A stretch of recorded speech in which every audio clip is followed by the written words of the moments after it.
Healthy love includes boundaries. It includes you setting healthy boundaries for yourself about what is healthy for you.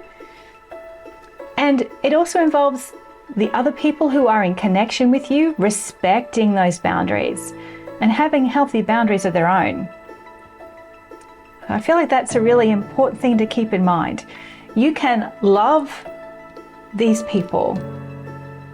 You can love your blood family, but being in close connection with them may be incredibly unhealthy for you.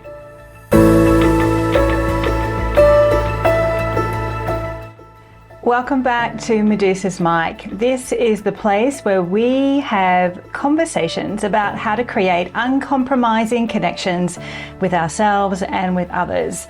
Along the way, we do a lot of talking, well, I do a lot of talking, and with my guests as well, about what healthy love looks like versus unhealthy love, and how we can actually start to tell the difference between the two so we can create the connections we deserve and desire in our lives. Now, my name's Lucretia. I'm so honored to have your company with me today. We're going to talk about unhealthy families and how you decide whether you should stay or go. First of all, if you fall into the category of you should forgive family pretty much everything because they're your family and that's what love is, if that's your feeling about the topic, then this probably is not the podcast episode for you. But if you are someone who has been born into an unhealthy family system, an unhealthy family environment, then this episode, I hope, might help you to feel seen at the very least, and maybe it might give you some tips on how to navigate this situation for yourself. I want to start off by saying that if you find yourself in an unhealthy family where unhealthy love is the norm instead of the random exception, then I want you to know that I see you. I also want you to know, in case you haven't worked it out yet, that you are not alone. There are a lot of people out there who have been born into families that are really unhealthy. And you might be wondering, well, what does Lucretia mean? What are you saying when you talk about unhealthy? Let me be more specific. When I'm talking about unhealthy in this particular situation, I'm talking about families where abuse is present, whether it's emotional, physical, sexual, some kind of psychological, it's coercion, anything that falls under that banner. And you find yourself being born into one of those families, and either you experience abuse yourself, you witness it, you're asked to turn a blind eye to it, to go along with it, to not pay it too much attention, to dismiss the severity of it, to hide it. Maybe it's happened to you and no one believes you. Whether or not that abuse has happened within the family itself, or maybe it's happened external to the family, and when you've come and you've said, hey, this has happened to me, they haven't believed you. They've said it's your fault. Or maybe you just being asked to turn a blind eye to what's happening to other people within the system. And you will find that I do sometimes flip between talking about families in this way. So it's a family system. It's an environment that operates in a particular way, like a system. If that's you, you're not alone. If that's you, it's also not your fault. There is a perspective that, from an energetic point of view, from a lifetime's point of view, that every family we are born into, we're born into for a reason, and we're born into that family because our soul is on a mission to learn particular things in this lifetime. You may believe that or maybe not. Regardless of your belief around that, what you decide with your free will is your choice in this lifetime. So what you decide to do with the circumstances you find yourself in through no fault of your own, what you decide to do now is a matter for you. Now, if you are someone, like I said at the start of this podcast episode, who believes that family is everything and you should just forgive them everything because that's what love is, today's episode, I'm going to blow that shit out of the water because I don't believe that. And I actually feel that that belief does us far more harm than good.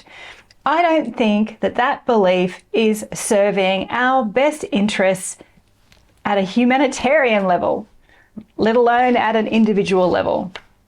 And I want to talk to you a little bit about why that is. If you are in this situation and you have got this message that family is everything, it's really hard then for some people to find their way out of these families, to find their way out to a safer situation, psychologically, physically, sexually. Because the societal narrative is that you must stay, you must work it out, it's family, it's everything. And look, I'm not going to deny that those blood bonds are really strong very often. And they will always tie us to those family blood members to a certain extent. But we all as individuals have a choice about whether or not we cozy up to that connection or whether we just move well away from it. And that's an individual choice. And so often when I hear people say, they don't have contact with their family, they left them, whatever. At that societal level, there is still a lot of judgment and misunderstanding about how someone could do that. And I'm here to tell you that if someone as an adult has chosen to distance themselves so significantly from their blood family, if someone has chosen to do that, the majority of the time, society at that point should be directing their focus at the family system and asking some really piercing questions about what would drive someone to take such radical action as to leave.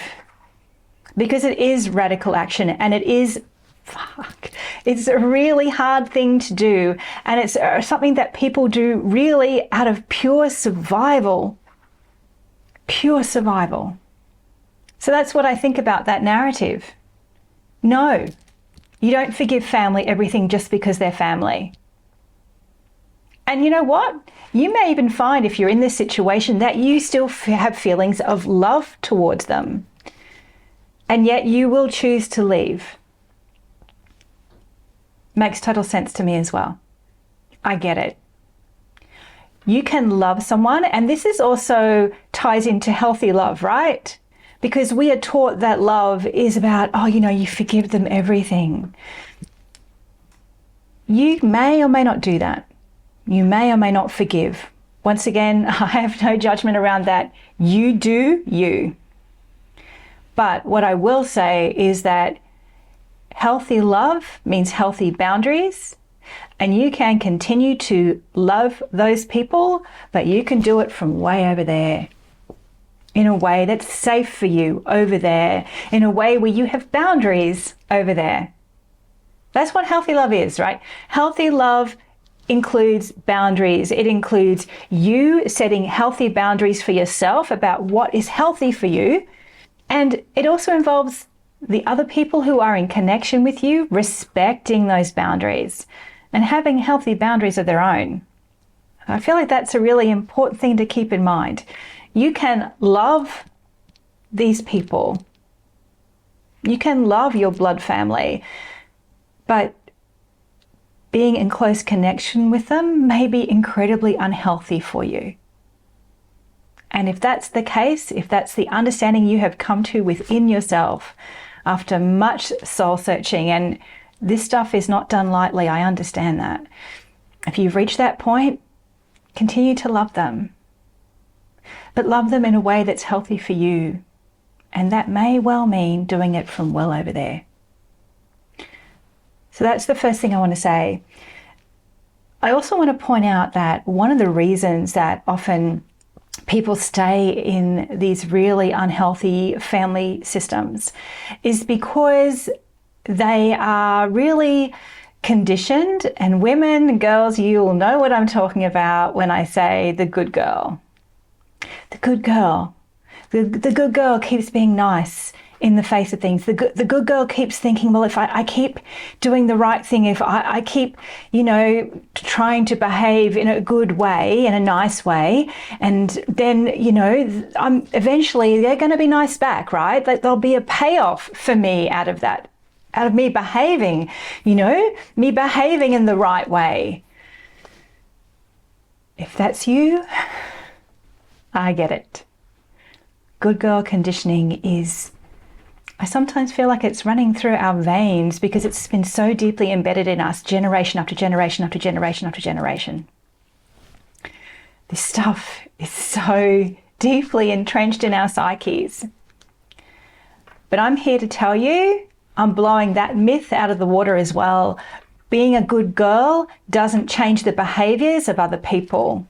Being a good girl is probably not going to get you what you really want, which is love and kindness and respect. Being a good girl is not going to get you that. Being a good girl will ensure that other people remain feeling comfortable while you, my darling, probably feel uncomfortable. And I don't want that for you. You deserve more. You deserve the love and the kindness and the respect. You deserve that.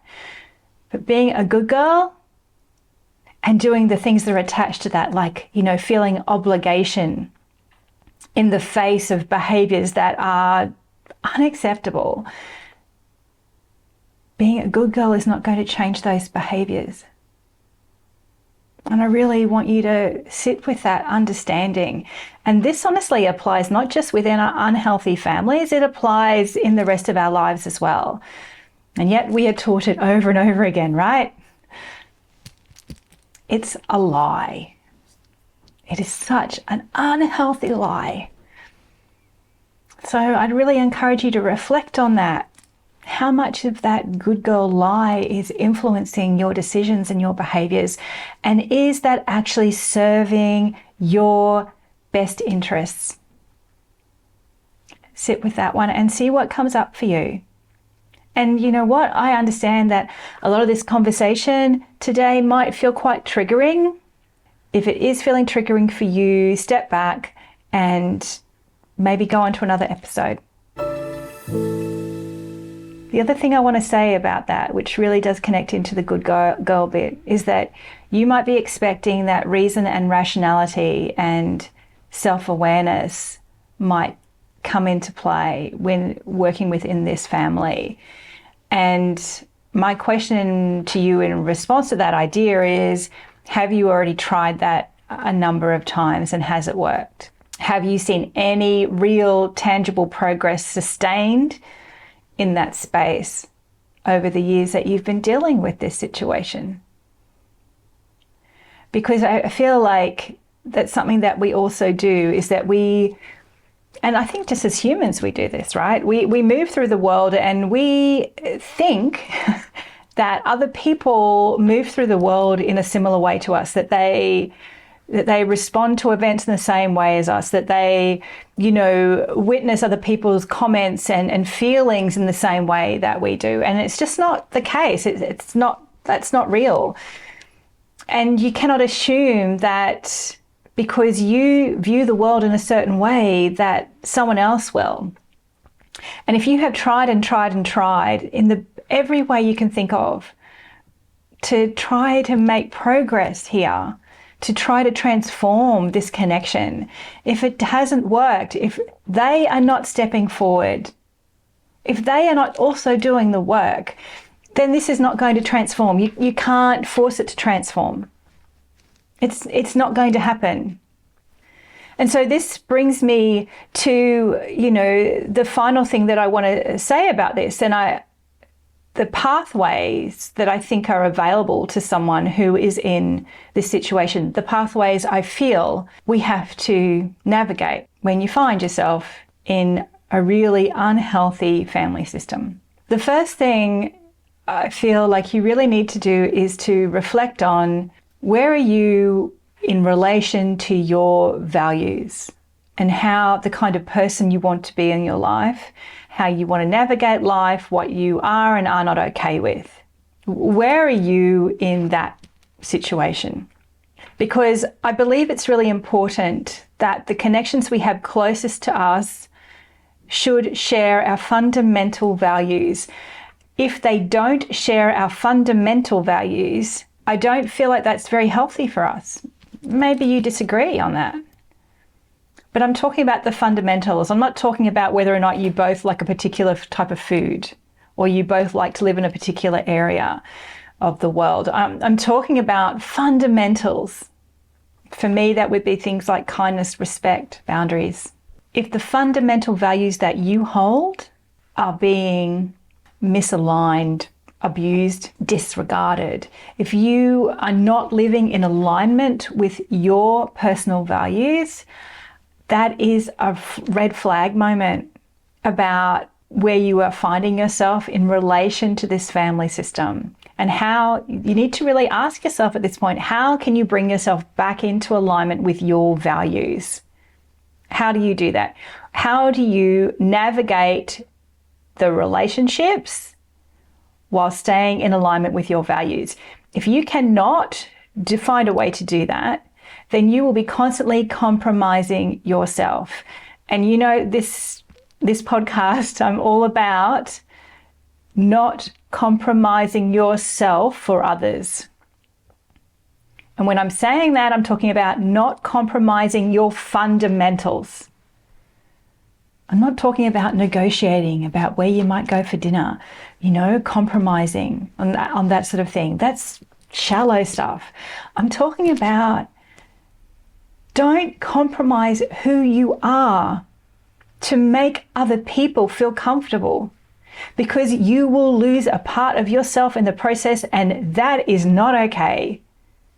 And you should never be asked to do that. And I don't ever want you to do that, because that is not the pathway to peace. And that's the second piece of this for me. Where is your peace at? If you decide to stay in connection with this family system, or you decide to put distance between you and them, either way, it's your choice. You must do what's best for you. My question is, where is your peace in that? Where will you find the most internal peace for yourself? Up close, midway, or at a far distance? Where will you be able to create peace for yourself?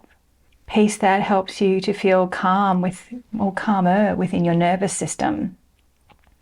A peace that enables you to feel safe to be more present in your world, to create what you want to create in your life, and to have the connections that you want to have in your life that are healthy, that are nourishing, that are nurturing, that are equal. Where is your peace? Head towards that.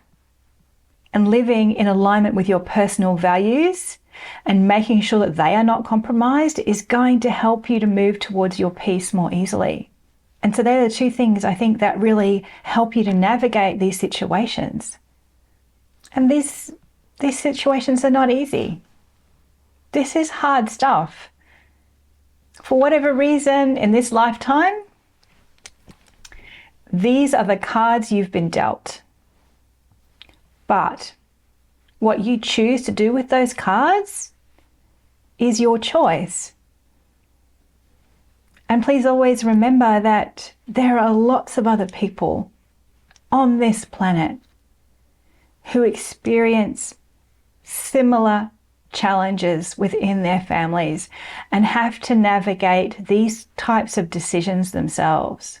And I won't lie, sometimes it takes decades, a lifetime, to process this stuff, because what we learn in childhood in those family systems, we learn so much about who we are supposed to be, how people connect, speak to each other, behave. And as we move through life and we start to recognize that that particular family system is an unhealthy one for us, we need to start doing a fucking lot of unraveling. And that's where I always encourage people to make sure you get as much support as you can to help you on that road. Do not do it alone. It's going to be tough at times. And that's something that always does come up for me when people go, how could they just leave? How can they just do that? Nobody just does that unless they're a psychopath. And I would suggest to you that most people who do it are not psychopaths. They are just people who've realized that if they stay within those family systems, if they stay close in those family systems, they will ultimately be compromising who they are, and they will have no peace. And we all deserve peace. And we deserve healthy love. And sometimes the lessons we learn in those family systems are designed to show us what we should not be seeking, so we can go out and find the healthy connections we all deserve and desire. We can go out and find the opposite of what we've been shown. I really hope that today's episode has helped you in some small way. Maybe it's just added a little piece of information. If it has, then I've done my job. That's what I want to do. I want to help you to have healthier love in your life. I want to help you to unravel the unhealthy love stories that we are told every single day. And not just in our families, but everywhere else too. Wherever you are, I want you to show yourself some healthy love today. Look in the mirror and tell yourself how fucking amazing you are, because you are. Love yourself in healthy ways. I'll talk to you soon.